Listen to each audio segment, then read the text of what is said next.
frères et sœurs, en ce mercredi 11 septembre 2024, mercredi de la 23e semaine du temps ordinaire de l'année liturgique B. La parole de Dieu nous interpelle avec des vérités profondes sur notre rapport à ce monde. Les textes que nous avons entendus, tirés de la première lettre de Saint Paul aux Corinthiens, du psaume 44 et de l'Évangile selon Saint Luc, nous rappellent que notre temps est limité et que notre attachement doit être orienté vers Dieu plutôt que vers les choses éphémères de ce monde. Prenons un moment pour réfléchir à l'importance de ces messages dans nos vies et à la manière dont nous pouvons y répondre avec foi. Commençons par examiner ce que Saint Paul, dans sa lettre aux Corinthiens, nous enseigne au sujet du célibat. Paul, tout en parlant du célibat, va plus loin et nous fait comprendre que tout état de vie, que nous soyons mariés ou célibataires, doit être vécu avec un cœur détaché des choses de ce monde. Il dit, tu es marié? Ne cherche pas à te séparer de ta femme. Tu n'as pas de femme? Ne cherche pas à te marier. Paul ne dévalorise pas le mariage, mais il cherche à nous faire comprendre que tout ce qui est terrestre est éphémère. Comme il l'explique ailleurs dans Romains 12, 2. Ne vous conformez pas au siècle présent, mais soyez transformés par le renouvellement de l'intelligence. Il nous rappelle que ce monde est temporaire, et que notre regard doit être tourné vers l'éternité. Dans cette perspective, nous devons nous poser la question suivante. Sur quoi reposons-nous notre bonheur aujourd'hui?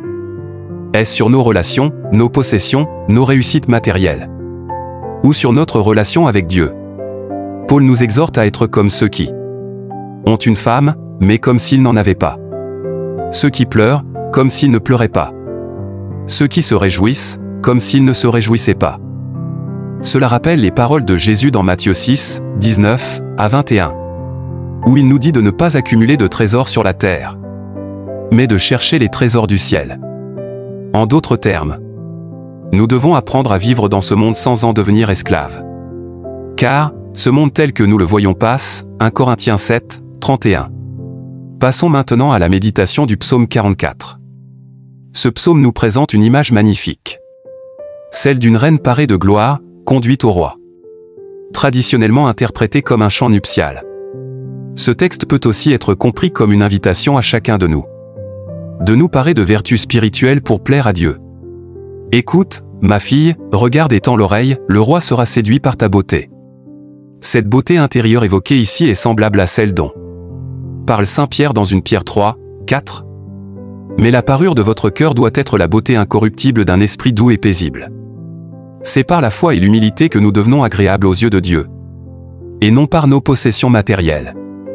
Le psalmiste poursuit en nous décrivant la reine vêtue d'étoffes d'or, accompagnée de ses compagnes dans un cortège de fête.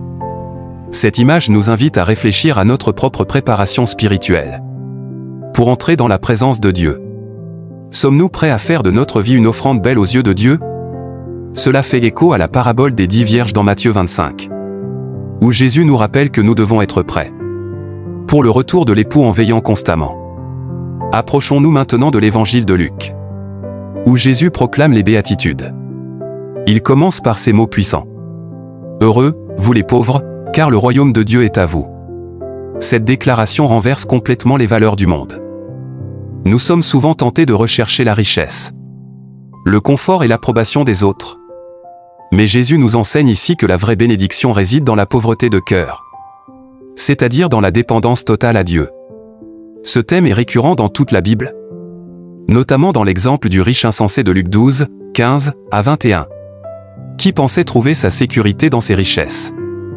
Mais Dieu lui a dit, « Insensé, cette nuit même, on te redemandera ton âme. » De plus, Jésus continue en déclarant, « Heureux, vous qui pleurez maintenant, car vous rirez. Ceux qui pleurent aujourd'hui pleurent souvent les injustices de ce monde. Mais Jésus nous assure que ces larmes ne sont pas vaines. Elles seront transformées en joie éternelle. Comme nous le voyons dans Psaume 126, 5. Ceux qui sèment dans les larmes moissonneront avec des chants d'allégresse. Cependant, Jésus met également en garde ceux qui sont attachés aux plaisirs éphémères de ce monde. Malheur à vous, les riches, car vous avez votre consolation. Il ne condamne pas la richesse en elle-même, mais l'attachement excessif à celle-ci. Comme le montre l'histoire du jeune homme riche dans Matthieu 19, 16 à 22.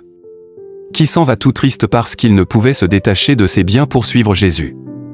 Nous devons apprendre à utiliser les biens de ce monde pour la gloire de Dieu, sans en devenir esclave, car là où est ton trésor, là aussi sera ton cœur. Matthieu 6, 21.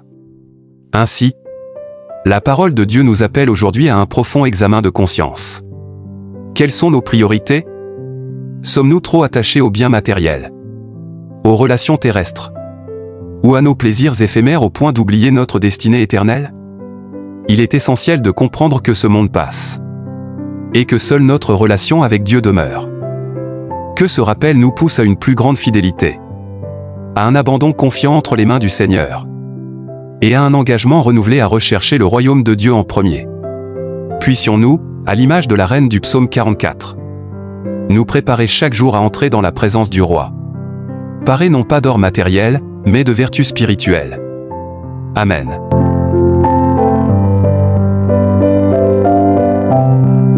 Frères et sœurs, je vous invite à aimer, commenter, partager et vous abonner à notre chaîne pour continuer à recevoir nos méditations et approfondir ensemble notre foi.